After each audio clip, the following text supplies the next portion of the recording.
കഴിഞ്ഞ കുറച്ച് ദിവസങ്ങളായിട്ട് ഫേസ്ബുക്ക്, ഇൻസ്റ്റാഗ്രാം തുടങ്ങിയിട്ടുള്ള സോഷ്യൽ മീഡിയകളിലൊക്കെ വളരെ ചൂടൻ ചർച്ചയായി മാറിക്കൊണ്ടിരിക്കുന്ന ഒരു വിഷയമുണ്ട്. ഈ തമ്മിൽ കണ്ടിട്ട് വരുന്ന ആളുകൾ തീർച്ചയായിട്ടും എന്താ വിഷയം എന്ന് അറിഞ്ഞിട്ട് വരുന്നവരാണ്. അപ്പൊ അവരുടെ മുന്നിൽ ഒരു സസ്പെൻസ് ഉണ്ടാക്കുന്നത് ശരിക്കും പറഞ്ഞാൽ ഊളത്തരമാണ് എന്ന് എൻ്റെ ഒരു ഫ്രണ്ട് എന്നോട് പറഞ്ഞു.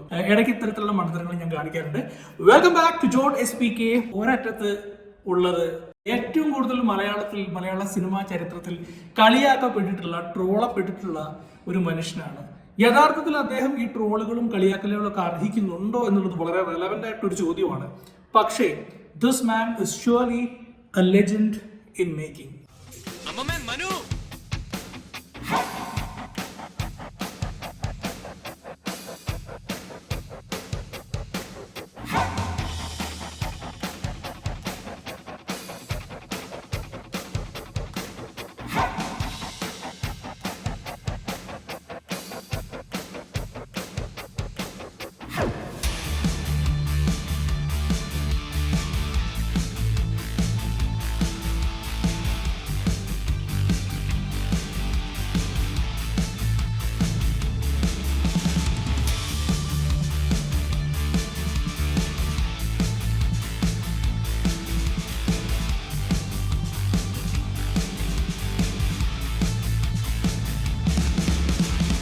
എന്തൊക്കെ അച്ചീവ്മെന്റ്സ് ഉള്ളൊരു മനുഷ്യനാണ് പൃഥ്വിരാജ്. ഇദ്ദേഹത്തിനെയൊക്കെ ശരിക്കും കളിയാക്കി അതിൽ ആനന്ദം കണ്ടെത്തുന്ന ആ ഒരു സംഭവം ശരിക്കും അത് എന്ത് തരം മാനസികാവസ്ഥയാണൊക്കെ പലരും ഇപ്പൊ ചിന്തിച്ച് തുടങ്ങിയിട്ടുണ്ടാവും. ഇനി മറ്റേ അടുത്തുള്ള ആളെ കുറിച്ചും ഇൻട്രൊഡക്ഷൻ പറഞ്ഞ് നിങ്ങളെ ഞാൻ വെറുപ്പിക്കില്ല. Just watch him. He is charismatic.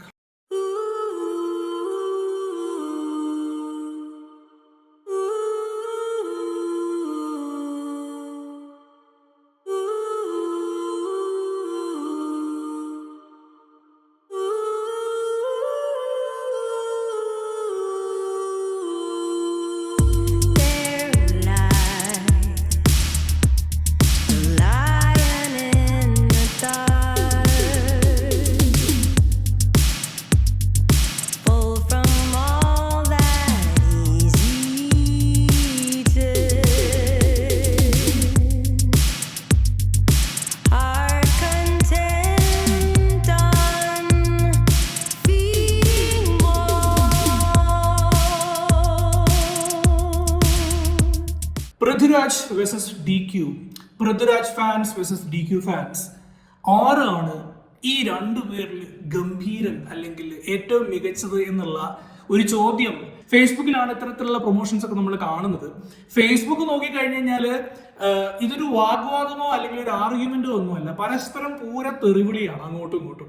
അതിന് ഇവരെ വിളിക്കപ്പെടുന്ന ചില പേരുകളുണ്ട്. ഇപ്പം പൃഥ്വിരാജിനെ നമുക്കറിയാം. പൃഥ്വിരാജിന്റെ ആ ഒരു ഇവല്യൂഷൻ എന്ന് പറയുന്നത് തുടക്കത്തിൽ ആദ്യം രാജപ്പനായി, പിന്നെ സൗത്ത് ഇന്ത്യയിൽ ഏറ്റവും നന്നായിട്ട് ഇംഗ്ലീഷ് പറയുന്ന നടൻ എന്നുള്ള ആ ഒരു കിരീടം കൂടെ അദ്ദേഹത്തിന്റെ തലയിൽ കയറി. പിന്നെ ഗ്രാജുവലി നല്ല റോളുകൾ ചെയ്ത് മലയാളികൾക്ക് പ്രിയപ്പെട്ട രാജുവേട്ടനായിട്ട് മാറിയ ഒരാളാണ് പൃഥ്വിരാജ്. എന്നാൽ മറുവശത്ത് നിൽക്കുന്നത് ഒരു പക്ഷേ സൗത്ത് ഇന്ത്യയിലെ ഏറ്റവും പോപ്പുലർ ആയിട്ടുള്ള യങ്സ്റ്റർ ആണ്, യങ് സൂപ്പർ സ്റ്റാർ. മലയാളത്തിന്റെ കഴിഞ്ഞ 10-12 വർഷമായിട്ടുള്ള യങ് സൂപ്പർ സ്റ്റാർ ആണ് ദുൽഖർ സൽമാൻ. അപ്പൊ ഇന്ന് നമ്മൾ നോക്കാൻ പോകുന്നത് DQ വേഴ്സസ് പൃഥ്വിരാജ്.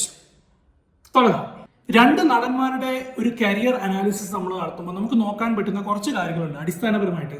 അതിൽ നമ്പർ 1, ഈ രണ്ട് നടന്മാരും അവരുടെ അഭിനയം കൊണ്ട് എന്തൊക്കെ നേടിയിട്ടുണ്ട്, എന്തൊക്കെ അച്ചീവ്മെന്റ്സ് നേടിയെടുത്തിട്ടുണ്ട് എന്നുള്ളത് നോക്കുവാണ്. നമ്മൾ അവാർഡുകളുടെ എണ്ണങ്ങൾ നോക്കുവാണെങ്കിൽ തീർച്ചയായിട്ടും ദുൽഖർ സൽമാനേക്കാളും ഒരുപാട് മുമ്പിലാണ് പൃഥ്വിരാജ് എന്നുള്ളത് നമ്പേഴ്സ് പറയുന്നുണ്ട്.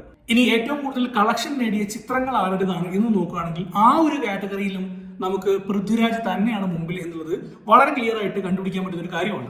ഈ രണ്ട് കാറ്റഗറിക്ക് ശേഷം ഇനി അന്യഭാഷാ ചിത്രങ്ങളിലെ ഇവരുടെ പ്രകടനം എന്നുള്ള കാര്യത്തിലാണ് ഒരു പക്ഷേ ദുൽഖർ സൽമാൻ ഫാൻസ് ഒരു പരിധി വരെ ഡിപ്പെൻഡ് ചെയ്യുന്നത്. കാരണം ദുൽഖർ ഒരു പാൻ ഇന്ത്യൻ സ്റ്റാർ ആണ്, പൃഥ്വിരാജിന് ഇതുവരെ ഒരു പാൻ ഇന്ത്യൻ അപ്പീൽ നേടിയെടുക്കാൻ പറ്റിയിട്ടില്ല എന്നൊക്കെയുള്ള ആർഗ്യുമെന്റ്സ് ആണ് പലരും സോഷ്യൽ മീഡിയയിൽ അലക്കിക്കൊണ്ടിരിക്കുന്നത്.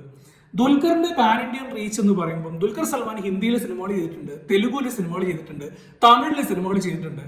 പൃഥ്വിരാജും ഈ പറയുന്ന 3 ഭാഷകളിലും സിനിമകൾ ചെയ്തിട്ടുണ്ട്. പിന്നെ ദുൽഖറിന്റെ ഏറ്റവും മികച്ച പ്രകടനങ്ങൾ കുറച്ച് സിനിമകൾ തെലുഗു സിനിമകളിൽ വന്നുകൊണ്ട് തെലുഗുവിൽ അദ്ദേഹത്തിന് കുറച്ചും കൂടെ വലിയൊരു ഫാൻ ബേസ് ഉണ്ട് എന്നുള്ളൊരു വാസ്തവമാണ്.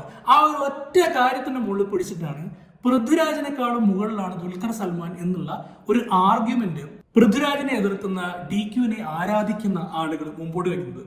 ഒരു അഭിനേതാവ് എടുക്കുന്ന എഫേർട്സിന്റെ കാര്യത്തിൽ നമ്മൾ ദുൽഖർ സൽമാനെയും പൃഥ്വിരാജിനെയും കമ്പയർ ചെയ്യേണ്ട യാതൊരു കാര്യമില്ല. ഇത് പറയാൻ കാരണം എന്താണെന്ന് വെച്ചാൽ ഒരു സിനിമയ്ക്ക് വേണ്ടി അത്യധ്വാനം ചെയ്യുന്ന ഒരു സിറ്റുവേഷൻ ദുൽഖർ സൽമാന്റെ കരിയറിൽ നമ്മൾ കാര്യമായിട്ട് കണ്ടിട്ടില്ല എന്നുള്ളതാണ്. ഫോർ എക്സാമ്പിൾ, ഒരു നടൻ ഒരു സിനിമയ്ക്ക് വേണ്ടി ചെയ്യുന്ന സിഗ്നിഫിക്കന്റ് ആയിട്ടുള്ള ഒരു കാര്യമാണ് ബോഡി ട്രാൻസ്ഫോർമേഷൻ. പൃഥ്വിരാജിന്റെ ഒരു കരിയർ നോക്കുകയാണെങ്കിൽ അദ്ദേഹം ആടുജീവിതം എന്നുള്ള സിനിമയ്ക്ക് വേണ്ടി മാത്രമല്ല ബോഡി ട്രാൻസ്ഫോർമേഷൻ ചെയ്തിട്ടുള്ളത്. മറ്റ് പല സിനിമകൾക്ക് വേണ്ടിയിട്ടും അദ്ദേഹം ബോഡി ബിൽഡിംഗ് തുടങ്ങിയ കാര്യങ്ങളൊക്കെ ചെയ്തിട്ട് ഭയങ്കര സെറ്റ് ആയിട്ട് സ്ക്രീനിന്റെ മുമ്പിൽ വന്നിട്ടുള്ളത് നമുക്കറിയാവുന്ന കാര്യമാണ്. നമ്മൾ ദുൽഖറിനെ കുറിച്ച് ചിന്തിക്കുമ്പോൾ ഇതുവരെ സ്വന്തം ശരീരം അല്ലെങ്കിൽ സ്വന്തം ശരീരം ഒരു ക്യാരക്ടറിന് വേണ്ടിയിട്ട് പ്രിപ്പയർ ചെയ്യുന്ന രീതിയിലേക്ക് അദ്ദേഹം ഒരു ട്രാൻസ്ഫോർമേഷൻ നടത്തിയിട്ടുണ്ടോ?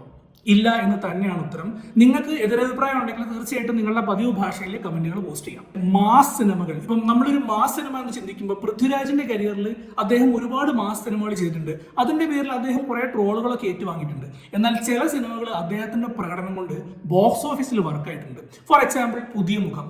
ഇനി നമ്മൾ ദുൽഖറിന്റെ കരിയറിലേക്ക് നോക്കുകയാണെങ്കിൽ ഒരു മാസ് സിനിമ ഷോൾഡർ ചെയ്യാനുള്ള ഒരു കപ്പാസിറ്റി ഇപ്പോഴും ദുൽഖറിന് നേടിയെടുക്കാൻ പറ്റിയിട്ടില്ല എന്നുള്ളത് നമുക്ക് അണ്ടർലൈൻ ചെയ്ത് പറയാൻ പറ്റുന്ന ഒരു കാര്യമാണ്. നാച്ചുറൽ ആക്ടിംഗ് എന്നൊരു കാര്യത്തിൽ ഒരു പക്ഷേ പൃഥ്വിരാജിന്റെ മുകളിൽ നിൽക്കുന്ന ഒരു ആക്ടർ തന്നെയാണ് ദുൽഖർ. ആ കാര്യത്തിൽ യാതൊരു സംശയവുമില്ല. ഒരുപാട് മികച്ച ഡയറക്ടർമാർ, മണിരത്നം പോലെയുള്ള ആളുകളൊക്കെ ദുൽഖർ സൽമാന്റെ നാച്ചുറൽ ആക്ടിങ്ങിനെ പ്രേസ് ചെയ്യുന്നത് നമ്മൾ കണ്ടിട്ടുള്ളതാണ്. പക്ഷെ വേഴ്സറ്റാലിറ്റി എന്നുള്ളൊരു കാര്യത്തിൽ നമ്മൾ നോക്കുമ്പോൾ തീർച്ചയായിട്ടും ദുൽഖർ സൽമാനേക്കാളും ഒരുപാട് മുകളിലാണ് പൃഥ്വിരാജ്.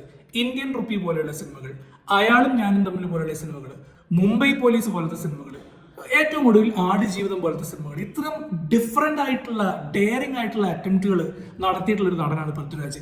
അതുപോലെ ഭയങ്കര വേഴ്സറ്റൈൽ ആയിട്ടുള്ള ക്യാരക്ടേഴ്സ് ആണോ ദുൽഖർ സൽമാൻ ചെയ്തിരിക്കുന്നതെന്ന് ചോദിച്ചു കഴിഞ്ഞാൽ അതിൽ എത്ര കഥാപാത്രങ്ങൾ നിങ്ങൾക്ക് ഈ പറഞ്ഞ കാറ്റഗറിയിൽ ഇത്രയും വേഴ്സറ്റൈൽ ആയിട്ട് നിങ്ങൾക്ക് ചൂണ്ടിക്കാണിക്കാൻ പറ്റും? ദുൽഖർ സൽമാൻ എന്നുള്ള ആൾക്ക് ഒരുപാട് ഫാൻസ് ഉണ്ട് എന്നുള്ളത് ഒരു വളരെ വലിയ സത്യം തന്നെയാണ്. എന്നാൽ ഈ ഫാൻസിൽ ഒരു മേജർ ഷെയർ എന്ന് പറയുന്നത് മതം, രണ്ട് രാഷ്ട്രീയം, ഈ രണ്ട് ഫാക്ടേഴ്സിനെയും ബേസ് ചെയ്തിട്ടുള്ളതാണ്. നിങ്ങൾക്ക് ഈ ഒരു ആർഗ്യുമെന്റ് ചിലപ്പം ഒട്ടും ദഹിച്ചില്ല എന്ന് വരും. അത് എന്റെ വിഷയമല്ല. ഞാൻ ഒബ്സർവ് ചെയ്തിട്ട് എനിക്ക് മനസ്സിലായിട്ടുള്ള കാര്യങ്ങളാണ്. മതപരമായിട്ട് മമ്മൂട്ടി എന്നുള്ള ആക്ടറിനെ ഫോളോ ചെയ്യുന്ന ആളുകൾ മമ്മൂട്ടി കഴിഞ്ഞാൽ ദുൽഖർ എന്നുള്ളൊരു ഫോർമാറ്റിൽ ബ്ലൈൻഡ് ആയിട്ട് അദ്ദേഹത്തെ ഫോളോ ചെയ്യുന്ന ഒരുപാട് സ്ഥലങ്ങൾ നമ്മുടെ കേരളത്തിലുണ്ട്. ലജ്ജിക്കപ്പെടേണ്ട സിനാരിയോ തന്നെയാണ്. മറ്റൊന്ന് രാഷ്ട്രീയമാണ്. കാരണം മമ്മൂക്ക തീർച്ചയായിട്ടും ഒരു കമ്മ്യൂണിസ്റ്റുകാരനാണ്. ദുൽഖർ CAA പോലത്തെ സിനിമകൾ ചെയ്യുമ്പോൾ നാച്ചുറലി കമ്മ്യൂണിസ്റ്റുകാരുടെ ഒരു ഫോളോവർഷിപ്പും കൂടെ ദുൽഖറിന് കിട്ടും. അപ്പം ഇവരാണ് ഈ സോഷ്യൽ മീഡിയയിൽ കിടന്നിട്ട് ഈ വിളയാടുന്ന ആളുകൾ. ഈ ഒരു കാരണം കൊണ്ട് കൂടിയാണ് ഈ പറഞ്ഞ ഫാൻ ഫോളോയിങ്, അല്ലാണ്ട് അഭിനയത്തിന്റെ പേരിലോ അല്ലെങ്കിൽ അച്ചീവ്മെന്റ്സിന്റെ പേരിലോ അല്ല. അപ്പം ഇതാണ് എൻ്റെ ഒരു അനാലിസിസ്. നിങ്ങളുടെ ഒപ്പീനിയൻസ് നിങ്ങൾ തീർച്ചയായിട്ടും കമന്റ് ചെയ്യുക. എൻ്റെ ഒബ്സർവേഷൻസിനെതിരായിട്ട് വളരെ വാലിഡ് ആയിട്ടുള്ള സ്റ്റേറ്റ്മെന്റ്സ് നിങ്ങളുടെ ഭാഗത്ത് നിന്ന് വരുവാണെങ്കിൽ തീർച്ചയായിട്ടും അതിന് ഞാൻ റെസ്പോൺസ് തരുന്നതായിരിക്കും. That's all for today from jot SPK. Bye bye.